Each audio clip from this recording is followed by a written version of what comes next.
Good morning everyone, কেমন আছেন আপনারা সবাই? আশা করি অনেক ভালো আছেন। সকাল সকাল আপনাদের স্বাগত জানাচ্ছি আবার একটি নতুন ব্লগে।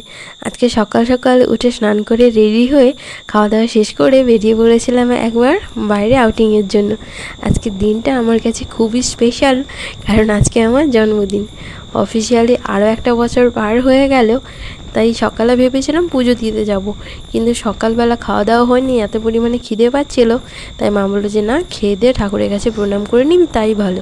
কারণ আমার এমনিতেও শরীর খারাপ, গত কয়েকদিন ঠান্ডা কাশি জ্বর, তার সাথে এত পরিমাণে বাজে ওয়েদার যাচ্ছে সেটা আর বলার মতো নয়।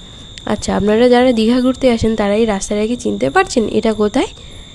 এই দিকের রাস্তাটা একমাত্র পুরো দীঘাতে এত সুন্দর জায়গাটা হচ্ছে নাইকালির রাস্তাটা, এত ভালো লাগে। এই দিকের মন্দিরটা যখন কাজ হচ্ছিল তখন হয়তো ফাঁকাই ছিল, কিন্তু এখন বেশ ফেমাস হয়ে গেছে মন্দিরটা। আর সামনের দিকটা দেখেছেন তো কি সুন্দর করে সাজানো গোছানোর কাজ চলছে। এখন এই দিকের কাজগুলো কমপ্লিট হয়নি। যারা দীঘাতে মোটামুটি প্রি ওয়েডিং করতে আসেন তাদের কাছে এটা একটা ব্যাপক ভালো জায়গা। আর যেহেতু মন্দিরে পুজো দেওয়ার নেই, তাই জন্যই ভাবলাম যে মায়ের কাছে যে অন্তত প্রণামটা করে আসি।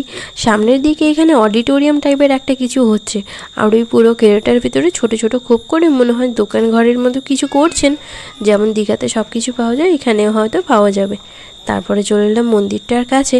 মন্দিরের সামনের দিকে একটা ওই ছোট্ট জাতাল টাইপের করেছে, ওইখানে আগেরবার যখন এসেছিলাম এখানটায় কাজ হচ্ছিল। আজকে দেখলাম মন্দিরে বেশ ভালোই লোকজন আছেন, ওনারা হয়তো অঞ্জলি দেবেন, কিন্তু আমি তো দেবো না। চলুন গিয়ে মাকে প্রণাম করে নিই, তারপরে একটুখানি থেকে কিছু ছবি আর ভিডিও তুলে চলে যাব।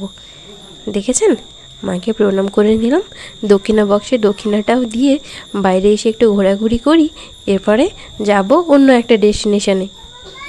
মায়ের এখানে মন্দিরে কি জানেন তো, এখানে এমনি পুজোও দেওয়ান যাওয়া যায়, তেমনি কিন্তু ভোগও খাওয়া যায়। আমি অনেকবার ভেবেছি, খাওয়া আর হয়নি। ভেবেছি এরপরে কোনো একদিন ঠিক করে ঠিকই আসবো। দাঁড়ান একবার সাইডটা পার করে ঘুরে নিই। মন্দিরটা এলে এখানে এত ভালো ছবি ওঠে আর এত ভালো লাগে না জায়গাটা। এরপরে আর কি, মন্দির থেকে বের হয়ে গেলাম। সকালবেলা যেহেতু খেয়ে বেরিয়েছি তাই বাইরে খাওয়ার এখন চাপ নেই। চলুন আমার সেকেন্ড ডেস্টিনেশন দিকে এগোই। এই ব্রিজটা কোথায় বলুন তো? নাইকালির সামনের দিকে যে সোজা রাস্তাটা যায় ওইটা গিয়ে সোজা একেবারে শঙ্করপুর ব্রিজে ওঠে। ওই ব্রিজটা এত ভালো লাগে কারণ এত লোকজনও নেই, বেশ শান্তশিষ্ট, মোটামুটি সব কিছু পাওয়াও যায় আর খুব পরিষ্কার পরিচ্ছন্ন। ওই জন্য ওই ব্রিজটা আমার খুব ভালোও লাগে। ওই জন্যই মোটামুটি 10 মিনিট মতো বাইক রাইড করে চলে এসেছিলাম শঙ্করপুর ব্রিজে। আসার পর থেকে এই নিয়ে আজ মনে হয় 3বার সি বিচের সাইডে এলাম। লাস্ট 2বারই দেখছিলাম জোয়ার চলছে, আর আজকে শঙ্করপুর ব্রিজে এসে দেখি ও মা, ভাটা চলছে। লোকজন বেশ সুন্দরভাবে নিচে নেমেছেন, কিন্তু আজ তো আমার নিচে নামার ছিল না। এখানে খুব বেশি দোকানপাট নেই, তবে সাইডের দিকে দোকানগুলোতে মোটামুটি ওই ডাব বা ফল টল বা এমনি চিড়ে নয়, ঝালমুড়ি বা ফুচকা টুচকা এই সব কিছুই পাওয়া যায়। ফ্লোতে চিড়ে কথাটা বেরিয়ে গেছে মুখ থেকে। দেখেছেন কি সুন্দর লাগছে না? সামনের দিকে এইখানটা না এত সুন্দর করে সাজানো, আমার বেশ ভালো লাগে। আর এইখানটায় এত সুন্দর ফটোজেনিক জায়গাটা না, বিশাল ভালো ফটো ওঠে। সামনে একটা এই যে ছোট্ট কচ্ছপ টাইপের আছে, এইখানে বসে বসে, এখানে এমনিতে ওই ছোট ছোট ঘর টাইপের করা আছে যেখানে আপনি ইজিলি বসতে পারেন। আর এখান থেকে বসে সি বিচের ভিউটা এত ভালো পাওয়া যায়। খুব বেশি পপুলার না হওয়ার এই বিচটার এইটা একটা সুবিধা, বেশি ভিড়ভাড় থাকে না। অন্য বিচগুলোতে তো এত পরিমাণে ট্যুরিস্ট থাকে, ওরে বাবারে, ক্যাচ ক্যাচ ক্যাচ ক্যাচ করতে করতে কান খারাপ হয়ে যায় একেবারে।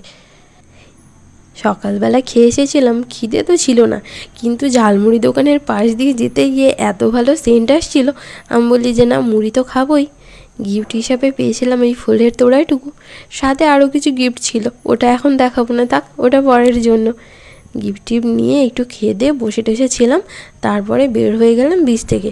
কারণ পরে খেয়ে দিয়ে বাড়িও তো ফিরতে হবে, বাড়ি থেকে বেরিয়েছি আর এখন অলরেডি 2টো বেজেও গেছে। তাই চলে এলাম এই রাস্তাটা দিয়ে। যখনই বাইক নিয়ে যাই কি সুন্দর লাগে, একেবারে দূরে ওই মোহনা, তারপরে এদিকে সমুদ্রের জল ঢোকে। এখন যেহেতু ভাটা চলছে ওই জন্যই জলটা ঢোকেনি, না তো জল থাকলে পুরোপুরি ভর্তি থাকে একদম। এরপরে চলে এলাম হাজি বিরিয়ানিতে। আমাদের দীঘার মোটামুটি জগটা বিরিয়ানি দোকানে খেয়েছি, এখানকার বিরিয়ানি আমার সব থেকে বেস্ট লাগে। আমার কাছে বিরিয়ানি আর চিকেন চাপ কেকটাকে রিপ্লেস করার একটা বেস্ট জিনিস একদম। কাকু প্রথমে এসে চিকেন চাপটা দিয়ে গেছিলো, সাথে ছিল একটা কোলা, আর আজকে ছিল বিরিয়ানি, চিকেন চাপ আর কোলা। কারণ এর থেকে বেশি খাওয়ার মতো ক্ষমতা শরীরে নেই। আজকে হালকার উপরে খেতে হবে, কারণ বাড়ি ফিরে গিয়ে মা পায়েস করে রেখেছে, ওগুলো তো খেতে হবে নাকি। সিরিয়াস বলতে এখানের বিরিয়ানিটা এত ভালো বানায়, আর এই চাপটা ভাই মেদিনীপুরের চাপ আমার মুখেই লাগে না। এরপরে খেয়ে দিয়ে চলে এলাম বাড়ির দিকে। চলুন টাটা, দেখা হবে পরের ব্লগে, ভালো থাকবেন সবাই।